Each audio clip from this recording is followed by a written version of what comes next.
Chapter 69 Gashaka Government, King of Lamas and the Four Colons. Crisis emerged in Colon Conference Institution, which was the new administrative mechanism set up not long before the enthronement of the seventh Dalai. 3 vice-colons of aristocratic families allied and murdered the chief colon. Trouble suddenly shadowed the Tibet, and the safety of the seventh Dalai was threatened. Lhasa belonged to the Wu region. The news was quickly spread to Xingate Tang region, which was the territory of the Banchan Erdeni. In Tang region, the relationship between the military leader and the political leader was quite concordant. Therefore, the Banchan informed the Pohanas, the military leader of Tang region, who then reported to the Yonghe emperor on one hand, and assembled his troops to attack Lhasa. As a result, Pohanas managed to smash the rebellion even before the troops of the Qing arrived in Tibet. Learning the news, the Yonghe emperor was delighted. The way the Yonghe emperor worked was swift and fierce. He killed people resolutely and rewarded people extravagantly. In order to reward Pohanas, the Yonghe emperor conferred him Beile Prince, chief colon, to lead all the affairs of Tibet, and later promoted to commandery prince. The Queen Wang institution had thus been lasted for about 20 years in Tibet. It was not ended until the early of the reign of the Qianlong emperor.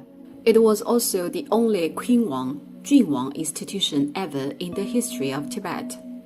During this period, the seventh Dalai did not have the executive right, but acted only as the religious leader.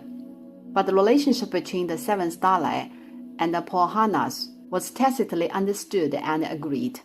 Many tributes in the Yonghe Palace were jointly submitted in the name of the two of them.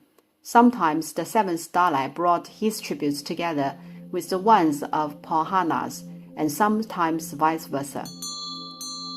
Thus these days might have been the most peaceful and tranquil time of his entire life. During the reign of the Yonghe emperor and the early Qianlong emperor, under the ruling of commandery prince Jun Wang, Pohanas' political strategies were well deployed. People lived in harmony, and Tibet was a rare picture filled with prosperity. If this was continuously carried out, commandery prince institution was supposed to be passed down from generation to generation, as it indeed had been effectively working. Without the interference of religion, all the affairs were managed by the commandery prince. However, good times did not always last long. Why? Wise fathers don't always give birth to wise sons. After Pohanas died, his son Nume Namgaya desperately expected to succeed the noble role of commandery prince of Tibet, right? He talked to himself, "My father is a hero, so am I. I wanted that title." But the beautiful imperial edict had not posted. As time went by, well, then you should wait patiently, right? Before the edict arrived, you could do nothing but just wait. But this fellow was too eager to devote himself to the work. Obeying an impulse, people usually would behave wrongly. Eventually, he colluded with the troops of Yonghe secretly, which was detected by the Grand Minister resident of Tibet, Fu Qin. Fu Qin was not a pushover at all. In a colon conference, Fu Qin seized the opportunity to kill Gumya Namgaya. Namely, Fu Qin succeeded in killing Gumya Namgaya by pretending to hold a colon conference to call people involved. However, the conflicts flared up immediately. Why? Since the role of Grand Minister resident of Tibet was a civil official, both parties behaved rashly and hastily, right? Regarding Gumya Namgaya, You should have waited in patience. You should not have ganged up with Yonghe, and you should have been more careful now that you did. Regarding Fu Qing, you are too reckless. You should have reported to Beijing secretly upon learning the news in the first place. Right. So both parties took actions imprudently. As the proverb goes, a powerful dragon cannot crush a snake in its old haunts. 强龙不压地头蛇. Upon the killing of Gumya Namgaya by Fu Qing, the military officers of Gumya Namgaya rebelled at once and killed all the family members of Fu Qing in revenge. This news quickly reached Beijing, which infuriated the Qianlong Emperor. He thus made up his mind to thoroughly solve the problem of politics and religion of Tibet, taking this very opportunity. In other words, the riots happened, offered an excuse and a chance for the Qianlong Emperor to take actions. With only 3,000 soldiers did the troop arrive in Lhasa without putting much effort. Tibetans were not expert battling indeed. To avoid the future chaotic political situations of Tibet, the Qing government thus reformed the structure of the political state of Tibet. Regime of the unity of politics and religion was created and established, which was called the Kashag government. Kashag government still comprised 4 colons, 1 chief colon and 3 vice colons, as the previous murder derived from the interest conflict among colons of different aristocratic families. This time, the Lama was designated to take the role of the chief colon. Well, the vice colons could still be the aristocrats, but the chief colon had to be the Lama. The past situation that the chief colon was aristocrats quite possibly led to selfish motives when confronting interests. But now the final decision maker would be the Lama. The daily administrative affairs would be discussed by the 4 colons as a team.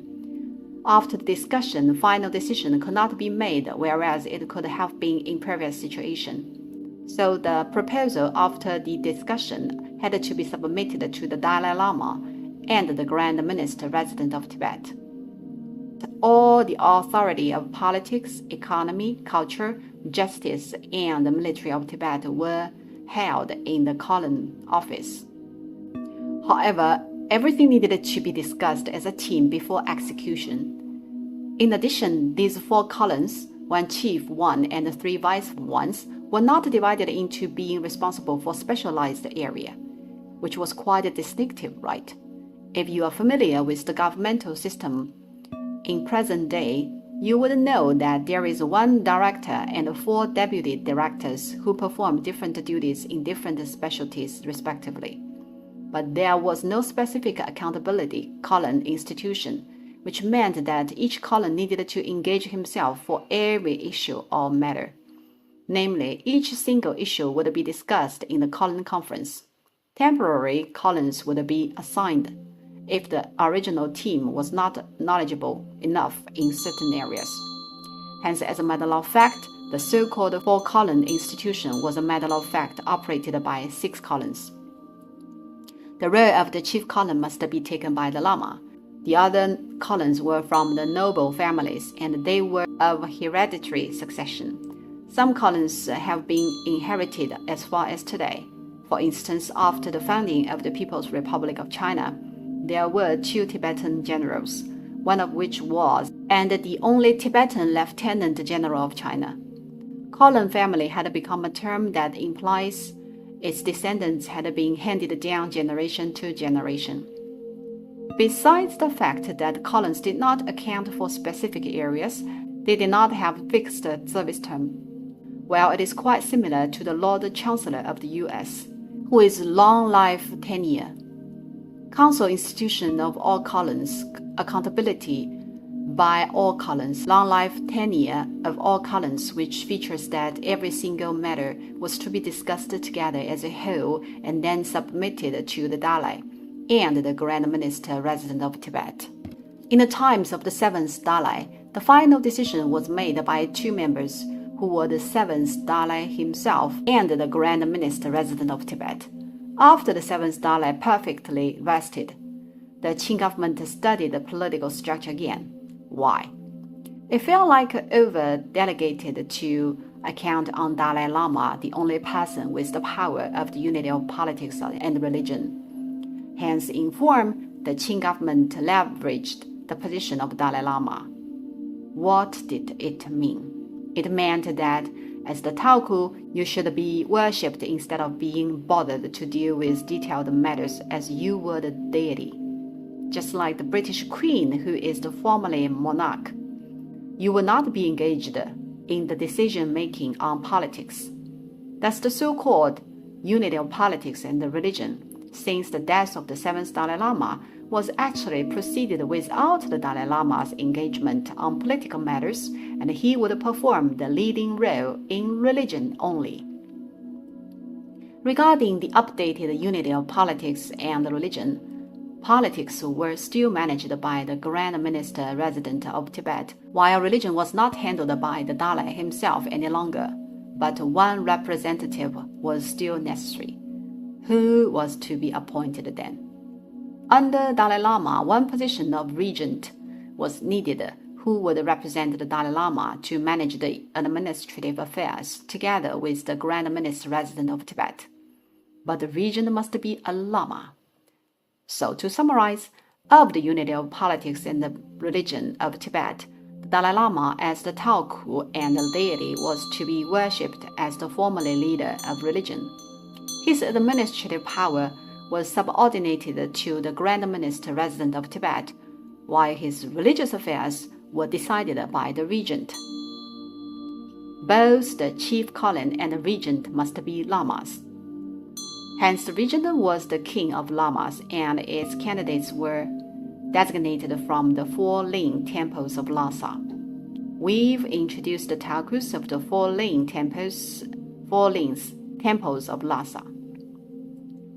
They are Kundaling, Chomoling, Tanyeling, and Shidaling, all of which are the residences of the 4 Taokus, who are Kundaling Hutaktu, Retin, Rinpoche, etc. These Taokus were the appointed candidates to be eligible to take the role of the king of lamas. In other words, from the time of the death of the 7th Dalai, there had been no position of Dalai Lama of the regime system of the unity of politics and religions of Tibet. Dalai had been the head in form, holding no power of political matters. The term polity of the unity and the politics and religion has been mentioned frequently. This is, however, the essence of the last regime institution of the unification of politics and religion of Tibet, Caesaropipism, Gashaka government,